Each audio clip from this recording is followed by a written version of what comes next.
पाक ईरान सरहद पर जिला केश में सिक्योरिटी चेक पोस्ट पर दहशतगर्दों का हमला। ISPR के मुताबिक अहलकारों ने दहशतगर्दों के हमले का भरपूर जवाब दिया।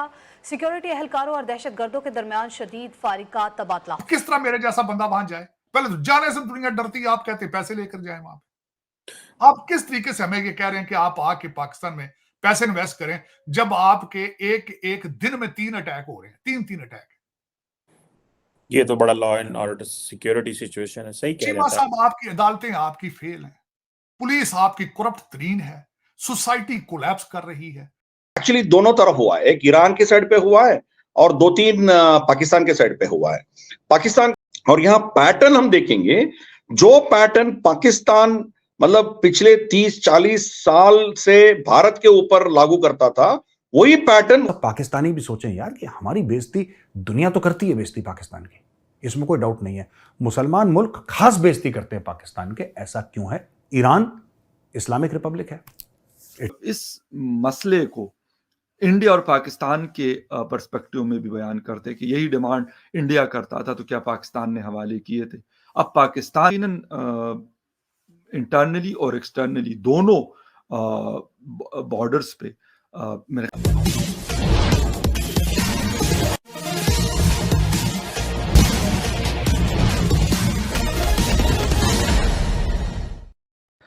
पाकिस्तान जो भारत पर आए दिन आतंकी हमले करवाने के फिराक में रहता था, पाकिस्तान को क्या पता था कि उसका अपना किया ही उस पर भारी पड़ने वाला है। और पाकिस्तान पर दोनों तरफ से, यानी ईरान के तरफ से और अफगानिस्तान यानी तालिबान की तरफ से, दोनों तरफ से ताबड़तोड़ हमले हो रहे हैं। और कल तो पाकिस्तान पर लगातार 4 हमले हुए हैं। पाकिस्तान को जब उसकी भाषा में जवाब मिल रहा है, तब उसे भारत की याद जरूर आती होगी। आगे की कहानी सुनते हैं कि चीफ साहब वहां पहले माहौल तो देखें आपके। आप जब इस ट्रिप पर थे तो 23 जवान आपके जो है वो शहीद हुए हैं आर्मी के, 23। आप अब ट्रिप पर थे। अब किस तरह मेरे जैसा बंदा वहां जाए? पहले तो जाने से दुनिया डरती है, आप कहते पैसे लेकर जाए वहां पे। आप किस तरीके से हमें ये कह रहे हैं कि आप आके पाकिस्तान में पैसे इन्वेस्ट करें, जब आपके एक एक दिन में 3 अटैक हो रहे हैं, 3 अटैक। ये तो बड़ा law and order security situation है। सही कह रहे चीमा हैं साहब, आपकी अदालतें आपकी फेल हैं, पुलिस आपकी करप्ट तरीन है, सोसाइटी कोलैप्स कर। एक अफसोस के साथ ये कहूंगा, वाहिद मेरा मुल्क एक ऐसा, मेरा ख्याल है पूरी दुनिया के अंदर मुल्क है जो कर्जा लेने पे जश्न मनाता है।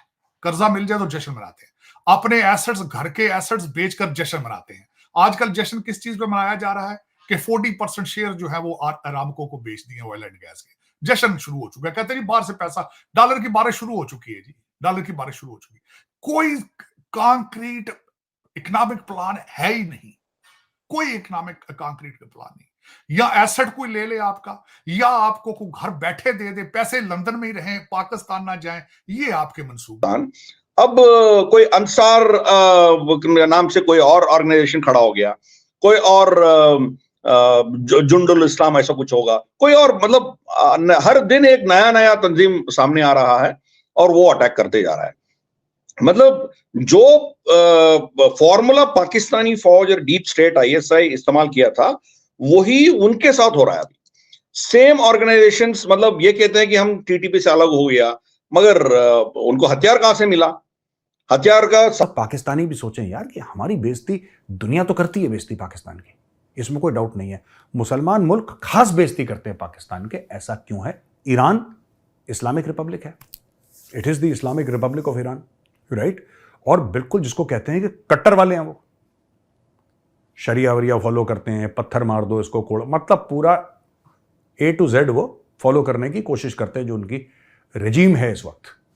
लेकिन उन लोगों ने पाकिस्तान को क्यों इग्नोर करा, जबकि हाल ही में पाकिस्तान के former prime minister, I think Shahbaz Sharif साहब थे, कब कौन थे, और जो वहां के हेड थे ईरान के, राइट, वो लोग आए थे, उन्होंने बोला कि बॉर्डर एरियाज में हम लोग मार्केट की भी बात करेंगे और मार्केट वहां पे लगाएंगे जहां पे कि पाकिस्तानी और ईरानी अपना सामान खरीद फरोख्त कर सकें, बेच सकें, बॉर्डर पे मार्केट, जिससे ट्रेड बढ़ेगी। लेकिन दोस्तों, ऐसा क्यों है कि मुसलमान दुनिया पाकिस्तान को शक की नजर से देखती है? बाकी दुनिया तो देखती है, ये लोग क्यों देखते हैं?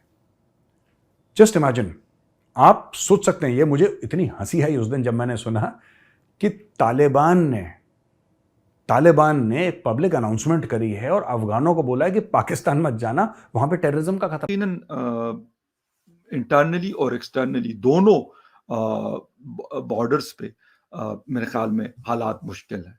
जब वो इंटरनेशनल कम्युनिटी के पास जाता है तो वहाँ पे यकीनन इंडिया की डिप्लोमेसी है, वो लोग ये मुद्दा उठाते हैं कि भाई ऐसा तो हमारे साथ भी होता था, तो आपने उसके ऊपर क्या एक्शन किया। हालांकि गो के लास्ट अगर 5-7 सालों में देखा जाए तो बहुत सारे एक्शंस हुए, बट इस वक्त जो पाकिस्तान का मसला है वो खालिस जो मतलब जुड़ा हुआ है, प्योरली जुड़ा हुआ है, that is with Afghanistan and with the Afghan border, जिसको ड्यूरन लाइन भी कहते हैं, उसके साथ पक्का जुड़ा हुआ है। अब पाकिस्तान के लिए जो रास्ते हैं वो कम है, पाकिस्तान ने कैसे इससे बचना है, ये पाकिस्तान के लिए मुश्किल सूरत हाल है। टीटीपी को कैसे रोकना है, टीटीपी के हमलों को कैसे टैकल करना है, ये मसला तब हल होगा जब अफगानिस्तान की साइड से कोई एक्शन होगा।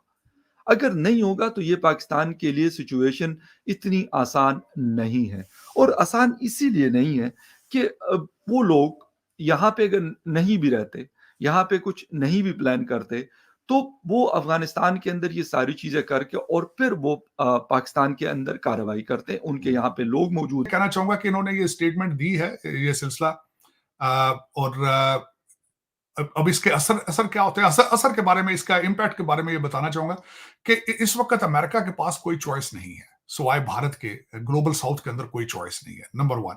दूसरा ये है कि जितना भारतीय डायस्पोरा स्ट्रांग है वॉशिंगटन डीसी में, और wealthy, not only money wise, intellect wise, इनके पास कोई चॉइस नहीं है। दूसरी तरफ अगर देखें भारत की तरफ, भारत के पास भी अभी नई नई इकोनॉमी उनकी राइज हो रही है। मैं अगर इसमें मुबालगा राय ना हो तो मैं कहूंगा कि भारत की ज्यादा तरक्की पिछले 2 डेकेड्स में, 20 या 25 साल में, और वो भी कोई इस तरह का चीज अफोर्ड नहीं कर सकेंगे कि जिससे उनकी इकोनॉमी शेकअप हो।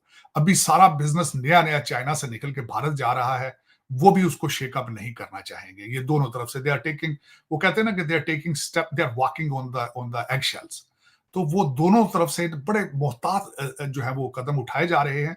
इसके सोमवार को भारत के सुप्रीम कोर्ट ने जब जम्मू कश्मीर से अनुच्छेद 370 और 35 से, जो भारत सरकार द्वारा पिछले दिनों 5 अगस्त 2019 को हटाया गया था, उसकी वैधता की पुष्टि कर दी कि भारत सरकार को यह अधिकार था, क्योंकि जब जम्मू कश्मीर का पूर्ण रूप से विलय तत्कालीन राजा जम्मू कश्मीर के जो थे उन्होंने भारत में विलय कर दिया था, तो भारत की संप्रभुता में आ जाने के कारण जम्मू कश्मीर भी भारत के दूसरे राज्यों जैसा ही है, और उसे कोई विशेष दर्जा देना न देना यह जरूरत के अनुसार होगा। भारत सरकार विशेष सुविधा या विशेष उसको कोई फायदा दे भी सकती है, या फिर उसे कोई स्पेशल पैकेज नहीं जो दी रही थी उसे हटा भी सकती है। लेकिन पाकिस्तान में इतना चीख पुकार मचा देगा कि पाकिस्तान का अब कुछ आज या कल कुछ करने ही जा रहा है। यहाँ तक कि पाकिस्तान के प्रधानमंत्री काकड़ पीओके में आ गए और भारत को धमकी लगाने लगे कि भारत से वे 300 बार युद्ध लड़ेंगे, और यहाँ तक कि उन्होंने कह दिया कि भारत से 4 युद्ध लड़कर वे देख चुके हैं और भारत को उन्होंने परास्त भी किया है। लेकिन वे भूल गए कि जिस दिन वे कह रहे थे उस दिन 16 दिसंबर का दिन था, और इसी दिन पाकिस्तान के 1 लाख फौजों ने भारत के सामने बांग्लादेश में समर्पण किया था। लेकिन इज्जतदार जो होते हैं उनको अपनी इज्जत का ख्याल होता है। पाकिस्तान के प्रधानमंत्री को क्या इज्जत का ख्याल, जब पाकिस्तान दुनिया में दर दर घूमकर भीख मांगता है, जब इज्जत वहाँ उसकी नहीं जाती, तो फिर एक और इज्जत या बेइज्जत होने से पाकिस्तान को क्या फर्क पड़ता है।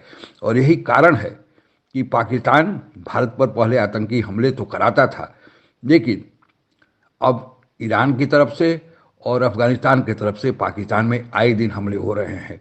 अब जो काम वह भारत के साथ करता था वही काम अब पाकिस्तान में ईरान और अफगानिस्तान की ओर से हो रहा है, तालिबान कर रहे हैं। पाकिस्तान के प्रधानमंत्री को अब अपने पश्चिमी बॉर्डर पर यानी ईरान और अफगानिस्तान के बॉर्डर पर जाकर देखना चाहिए कि क्यों प्रतिदिन वहाँ पर पाकिस्तानी सैनिक बड़ी संख्या में मारे जा रहे हैं, लेकिन जिस भारत के साथ पाकिस्तान का सीज फायर है उसकी सीमा पर आकर भड़के लगा रहे हैं। लेकिन प्रधानमंत्री को शर्म आती तब तो। आज के लिए बस इतना ही। जय हिंद। आप अगर हमसे जुड़ा रहना चाहते हैं तो कृपया मेरे चैनल को सब्सक्राइब करें तथा बेल आइकन भी दबा दें ताकि नई वीडियो की जानकारी तुरंत आप तक पहुंच जाए। धन्यवाद। जय हिंद।